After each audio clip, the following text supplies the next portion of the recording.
কি বলছিলেন এই কথাটা, যে সত্যের কখনো প্রচার হয় না, সত্যকে জোর করে প্রচার করা যায় না। যা সত্য তাকে জোর করে তুমি প্রচার করবে কি? যেমন সূর্যের কি আলাদা করে কোনো প্রচার দরকার? সূর্য যখন উদিত হয় তখন এমনি উদিত হয়, তাই সূর্যের আলাদা করে কোনো প্রচারের দরকার নেই। তো এই একইভাবে বলা হয়, যদি ভগবান মানে যারা ঈশ্বর বিশ্বাসী নন তাদের মধ্যে এই দ্বন্দ্বটা তৈরি হয়, তারা কি করেন, তারা বলেন অনেক সময় যে ভগবান যদি সত্যই হন, ঈশ্বর যদি সত্যই হন, তবে আলাদা করে তার প্রচারের প্রয়োজন কি? ঈশ্বরের প্রচারের প্রয়োজন কি? কিন্তু কথাটা এইটুকু নয়। ঈশ্বরের প্রচারের প্রয়োজনটা কি ঈশ্বরের জন্য? ঈশ্বরের কি তার কোনো প্রয়োজন আছে? তিনি তো সমস্ত কিছুর স্রষ্টা, তিনি তো সমস্ত কিছুর ধারক।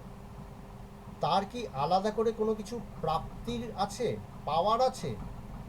তার কিন্তু প্রাপ্তির নেই, তার কিন্তু পাওয়ার নেই, আলাদা করে কোনো কিছু পাওয়ার নয়।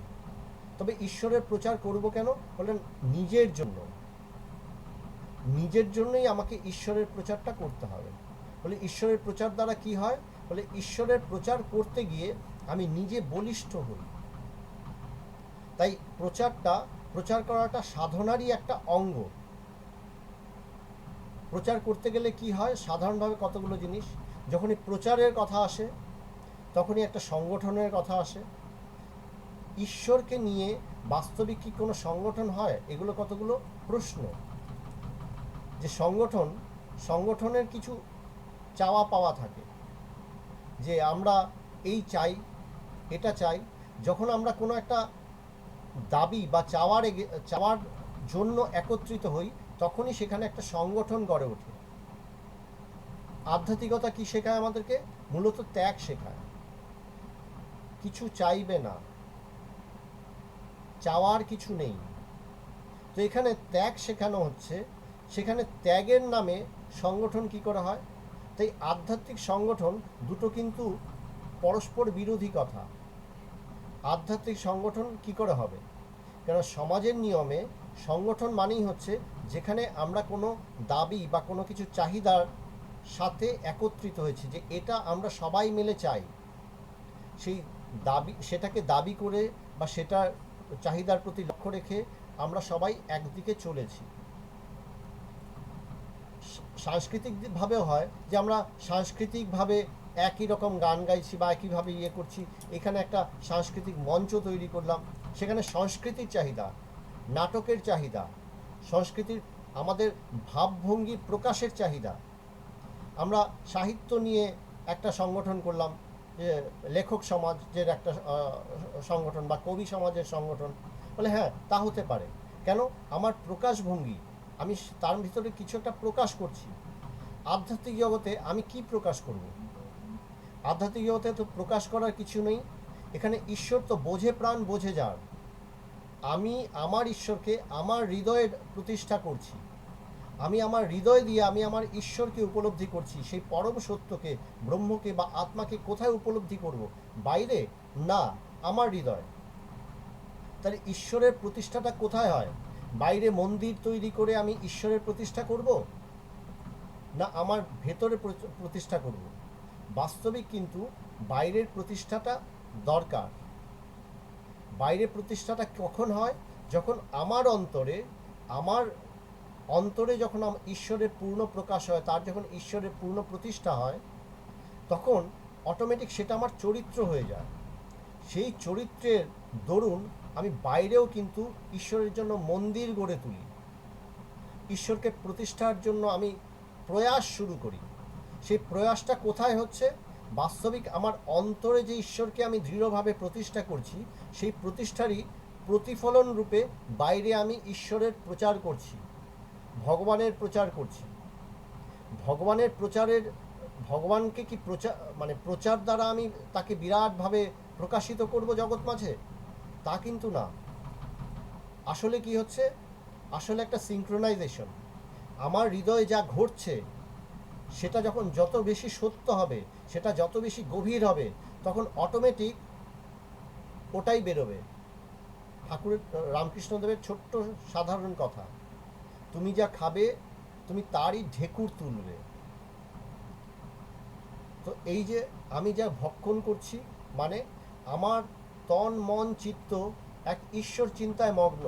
ঈশ্বর ছাড়া আমি কিছু বুঝি না, আমি ঈশ্বরকে নিয়েই আছি সম্পূর্ণভাবে, পূর্ণতভাবে আমি ঈশ্বরকে নিয়ে আছি, ভগবানকে নিয়ে আছি। ভগবান ছাড়া আমার কিছু নেই। আমি ভগবানকে সম্পূর্ণ ভালোবাসি এবং আমার তন মন ধন সমস্ত কিছু ভগবানকে অর্পণ করেছি। এই যে ভাবনা, এই ভাবনার গভীরতাই আমাকে এটারই প্রকাশভঙ্গি হচ্ছে আমার কর্ম। কর্মটা কি বলেন? তখন আমার কাছে কর্মটা কর্ম হিসাবে গৌণ। বাস্তবিক কি হচ্ছে? আমি যা খেয়েছি তারই তো ঢেকুর তুলছি। আমার কর্মটা, তাই বলে একজন ভক্ত বলে আমি তো কিছু করি না, যা করে সব আমার ভগবান করে, সব আমার ঈশ্বর করেন, ইষ্ট করেন, আমি তো নিজে কিছু করি না। কথাটা যে ভক্ত বলেন, কথাটা একদম সত্য কথা। সে কি করছে? সে তো তার হৃদয়ে প্রকাশ করছে, তার হৃদয়ে। ভগবান যেমন ছোট্ট এই কথাটাকে খুব সুন্দরভাবে ব্যাখ্যা করেন, বলেন দেখ, একটা শিশু, সে সদ্যজাত শিশু, সে কথা বলতে জানে না, সে কোনো কথা বোঝে না, সে কোনো ভাষা বোঝে না।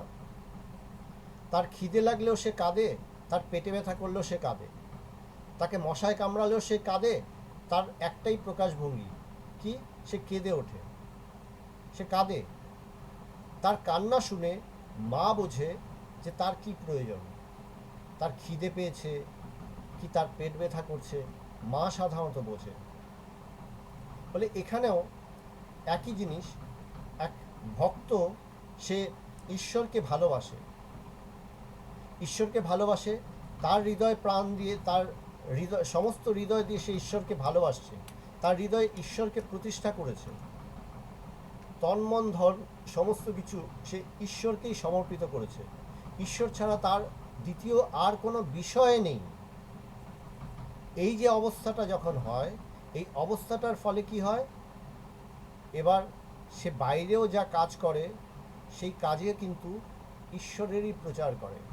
বলে ঈশ্বরের নাম গুণগান সে সর্বত্র করে বেড়াচ্ছে, বলে ঈশ্বরের প্রচার করছে। তো যারা নাস্তিক তারা প্রশ্ন করে যে ঈশ্বরকে তুমি আলাদা করে প্রচার করার দরকার কি? ঈশ্বরের আলাদা করে মন্দির বানানোর দরকার কি?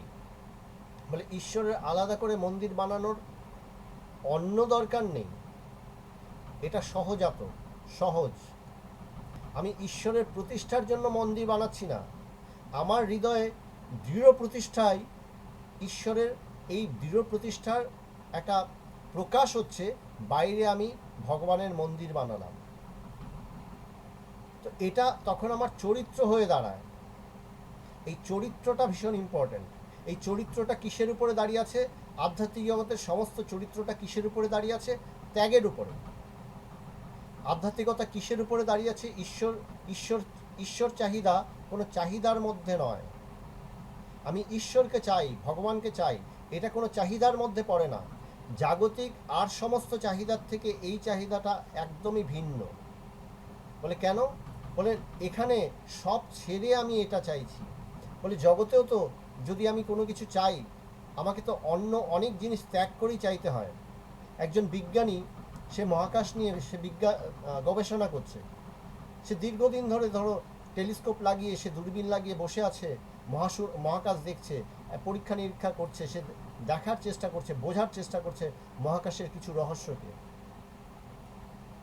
সে তো অন্য সমস্ত কিছু ভুলেছে, তার সমস্ত মনোনিবেশ সেইখানেই, তার ধ্যান জ্ঞান সেইখানেই নিয়োজিত।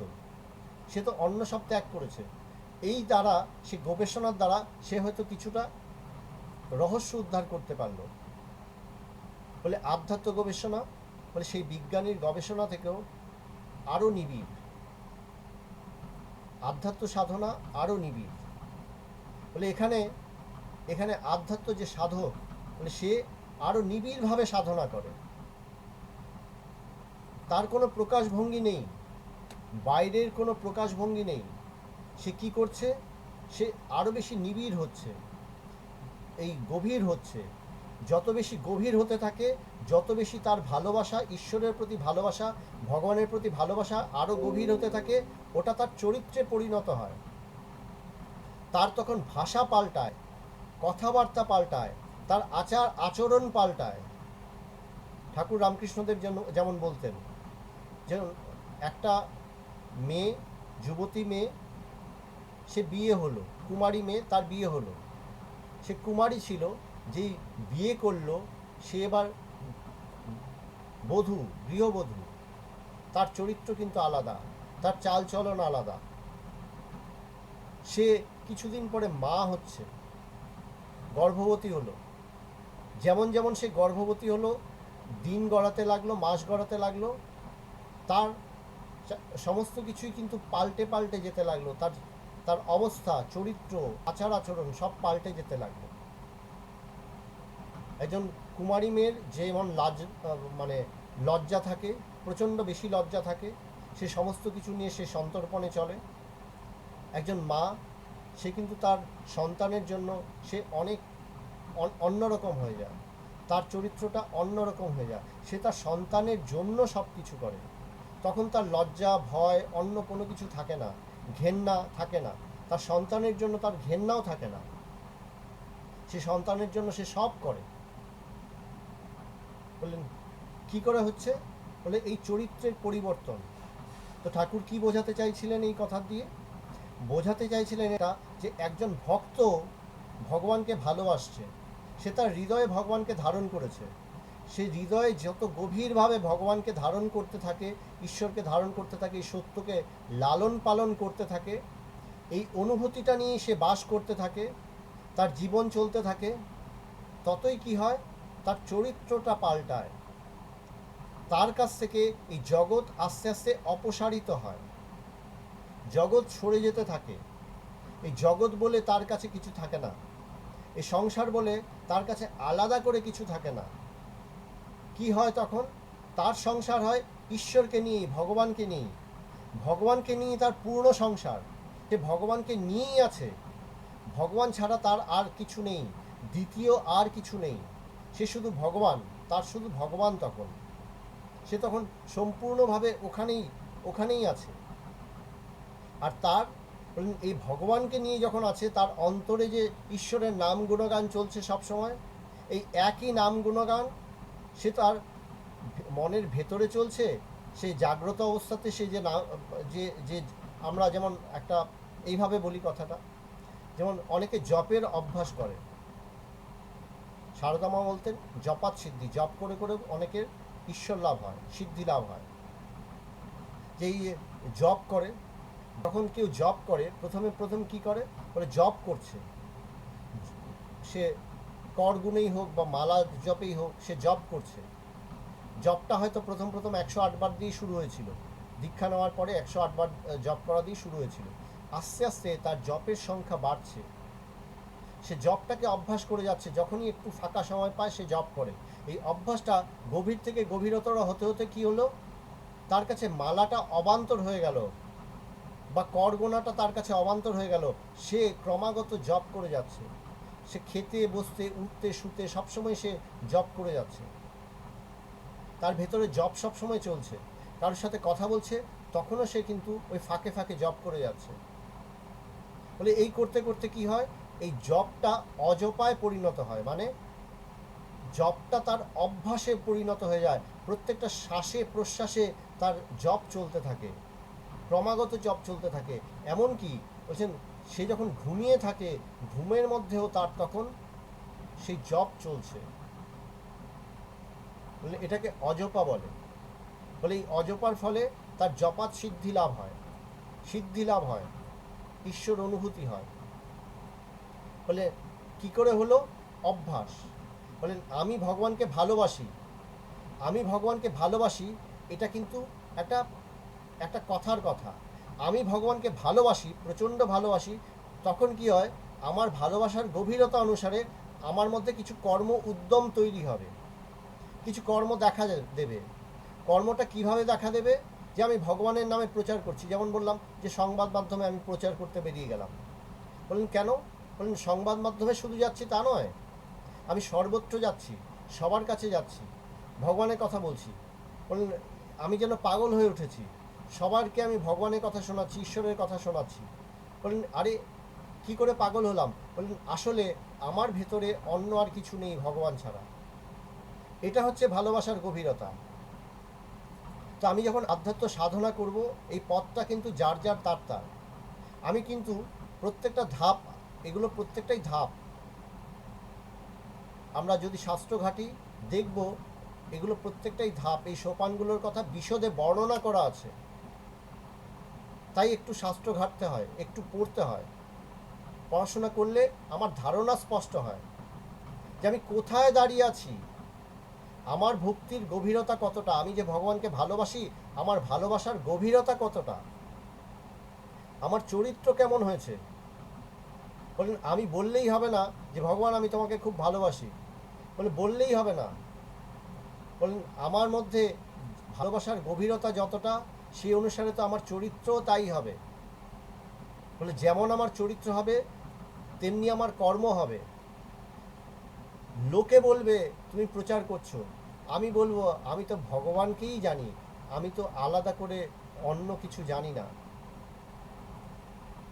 বলে অন্য আর কিছু নেই আমার কাছে, অন্য দ্বিতীয় আর কিছুই নেই, আমার কাছে এক তুমিই আছো। আমি আমার সুখেও তোমাকেই স্মরণ করি, আমার দুঃখেও আমি তোমাকেই স্মরণ করি। আমার কাছে তুমি ভিন্ন আর কেউ নেই। তাই আমি সবসময় তোমারই নাম গুণগান করি, তোমারই নাম জপ করি। তুমি আমার স্মরণ মননে থাকো, তোমাকেই আমি সবসময় ডাকি। আমি যখন চোখ মেলি তখন আমি তোমাকেই দেখি। তো আমি কি সংসার দেখি না? বাস্তবিক ভক্ত কি সংসার দেখে না? বাস্তবিক ভক্ত দেখে এই সংসার তো ঈশ্বরেরই সংসার, ভগবানেরই সংসার। সে ভগবান ব্যতীত সে অন্য কিছু দেখে না। ভক্ত প্রথমে কি করে? ভক্ত তার চারপাশে ভগবানের প্রতিষ্ঠা করতে থাকে, ভগবানের ছবি লাগায়, সবাইকে ভগবানের কথা শোনায়। বলে কোন স্বার্থে শোনাচ্ছে? বলে আমার ভগবানের কথা ছাড়া অন্য কথা শুনতে ভালো লাগে না, সংসারের অন্য কথা শুনতে ভালো লাগে না। তো আমি নিজের স্বার্থেই তখন সবাইকে ভগবানের ভাবে ভাবিত করে দেই। বলে বুদ্ধিমান ভক্ত বড্ড বুদ্ধিমান হয়। এই পথটা বুদ্ধিমানদের পথ। আধ্যাত্ম পথ খুব সূক্ষ্ম, বুদ্ধিমানের পথ। সে সবাইকে ভগবানের কথা শিখিয়ে দিচ্ছে। বলে কেন ভগবানের কথা শিখিয়ে দিচ্ছে? বলে তখন আমি আর তুমি মিলে যখন গল্প করব তখন আমাদের গল্পের বিষয় হবে ভগবান। একটাই বিষয় ভগবান, ভগবানকে নিয়ে তখন দুজনে মিলে গল্প করতে পারবো। তাই ভক্ত খুব বুদ্ধিমান। সে সন্তর্পণে সবাইকে গোপনে ভগবানের কথা শিখিয়ে দিচ্ছে। দেখো দেখো, এই দেখো কত সুন্দর ভগবান, চলো এই বিষয় নিয়ে আমরা গল্প করি। আস্তে আস্তে সে সবাইকেই অনুরূপ বানিয়ে দিচ্ছে। এই তো প্রচার, এটারই নাম প্রচার। এই প্রচার করতে করতে কী করছে? সে সমস্ত জগৎটা তাকে কেন্দ্র করে, সে যে জগৎ ব্যবহার করে তাকে কেন্দ্র করে যে জগৎ আছে সেই সমস্ত জগৎটাকে সে ভগবান দ্বারা ভগবানের রঙে রাঙিয়ে তুলছে। সমস্ত জায়গায় শুধু ভগবান। বললেন মন্দির কি? ভগবানের মন্দির কি? ওটারই তো প্রতিফলন, ওটারই তো বিশেষ প্রতিফলন। ভগবানের উৎসব কি? ভগবানের নামে আজকে একটা উৎসব হবে, আমার বাড়িতে সবাই আসবেন, আমার এখানে সবাই আসবেন, সবাই ভগবানের নামে। বললেন কিসের জন্য? এই যে এই জন্য। উদ্দেশ্য কি? যে আমার স্বার্থ, আমি ভক্ত, আমার স্বার্থ আমি সবাইকে ভগবানের রঙে রাঙিয়ে তুলব। তাতে কি হবে? তাতে আমার তোমাকে স্মরণ মনন করতে আলাদা করে প্রচেষ্টা করতে হবে না, এটা সহজাত হবে, সহজ হবে। তো এই সহজতার জন্যই আমি এটা করি, আমি সবাইকে শিখিয়ে দিই। বললেন এই হচ্ছে ভক্তের ভাব। ভক্ত এইভাবেই হয়, ভক্ত এইভাবেই সবাইকে আকৃষ্ট করে। কোথায় আকৃষ্ট করে? ভগবানে আকৃষ্ট করে। তার নিজের স্বার্থ কি? স্বার্থ একটাই, হে প্রভু আমি যেন চোখ খুলে শুধু তোমাকেই দেখি, আমি আমার কান দিয়ে যেন শুধু তোমারই নাম গুণগান শুনতে পাই, আমি অন্য আর কোনো কথা আমি শুনতে চাই না। তা আমার বাড়ি, আমার বাগান পরিষ্কার করার দায়িত্ব কার? আমার। আমার ঘরটাকে প্রত্যেক দিন ঝাড়ু কে দেবে? আমি দেব। পরিষ্কার কে রাখবে, পরিচ্ছন্ন কে রাখবে? আমি রাখবো। আমার সংসারটাকে ঠিক কে রাখবে? আমার সংসার কি? আমার হৃদয়ে ভগবান আছে, তো আমার সংসার তো ভগবানই।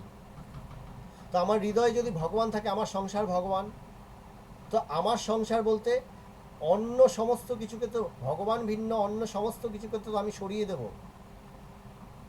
অন্য সমস্ত কিছুকেই তখন আমি সরিয়ে রাখবো।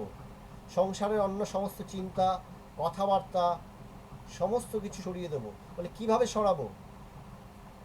এখানেই ত্যাগের প্রসঙ্গ। কিভাবে সরাবো? সরাবো তাদেরকে ভগবানের রঙে রাঙিয়ে। ভগবানের রঙে যখন রাঙিয়ে দেব, তখন দেখব অন্য আর কোনো রং নেই, অন্য আর কোনো কথাবার্তা নেই। প্রথমে সংসারটা কি ছিল? আমি কর্তা ছিলাম, তাই আমার সংসার ছিল। এখন আমি ভক্ত হয়েছি, ভগবান ভক্ত হয়েছি, এখন সংসারটা কার? ভগবানের সংসার। আগে সংসারে আমি ছেলে দেখতাম, মেয়ে দেখতাম, স্বামী দেখতাম, স্ত্রী দেখতাম। এখন কি দেখি? এখন তাকিয়ে দেখি সবই তো ভগবানের ভক্ত। এক ভক্ত কিভাবে আস্তে আস্তে সমস্ত কিছুকে পাল্টে দিল। বললেন ভক্ত তাই বুদ্ধিমান। এই পথটা কি বলছে? এই পথটা বুদ্ধিমানদের পথ, এই পথটা সূক্ষ্ম এবং খুব বুদ্ধিমানদের পথ, এই পথটা সাহসীদের পথ। অনেক বোকারা আছে, তারা নিজেদের সাহসী মনে করে, বাস্তবিক তারা বোকা। তারা মনে করে এই সংসার আমাকে প্রোটেকশন দেবে। অনেকেই বিয়ে করে, বলে আমি বিয়ে করছি কেন? বলে আমি যখন বৃদ্ধ হব, আমার যখন বয়স হবে, তখন আমার স্ত্রী আমাকে দেখবে। আরে এমনও তো হতে পারে তোমার স্ত্রীকে তোমারই দেখতে লাগলো।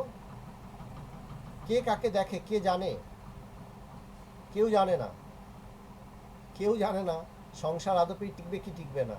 কিন্তু এভাবেই সংসার চলে, এভাবেই দুর্বল ভাবনা করে, ভাবনার দ্বারা সংসার চালায় সবাই, সংসার করার বাসনা করে, আসলে জানেই না কেন কোনটা করছি। বুদ্ধিমান যারা, তারা কি করে? সংসার, সে সংসারী, সে গৃহস্থ কি সন্ন্যাসী, সে কিন্তু একটাই কাজ করে, তার হৃদয়ে সে ভগবানকে প্রতিষ্ঠা করে, ঈশ্বরকে প্রতিষ্ঠা করে। আর তার যে দুনিয়া, তার দুনিয়াটাকে সে পাল্টে দেয়, ভগবানের রঙে রাঙিয়ে দেয়, সবাইকে ভগবানের ভক্ত বানিয়ে দেয়। নিজে এমন ভক্ত হয়েছে যে সবাইকে ভগবানের ভক্ত বানিয়ে ছেড়েছে।